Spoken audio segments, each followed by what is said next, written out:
বাংলাদেশের চোরেরা যদি চুরি না করে সুন্দর করে এইভাবে ড্রয়িং করতো, ডিজাইন করতো, তাহলে কত সুন্দর হতো। বাংলাদেশের প্রত্যেকটা জায়গা এত সুন্দর, কিন্তু শুধু চোরের জন্যে, ভালো প্রকৌশলের জন্যে, ভালো পলিটিশিয়ানদের জন্যে এই কাজগুলো হচ্ছে না।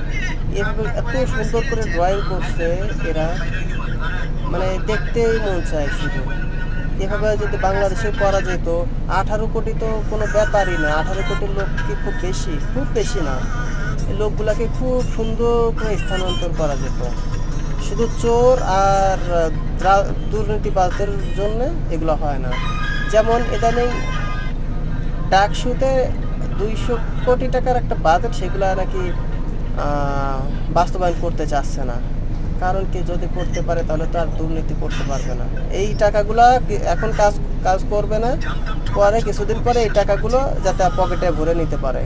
খুব সুন্দর আইডিয়া।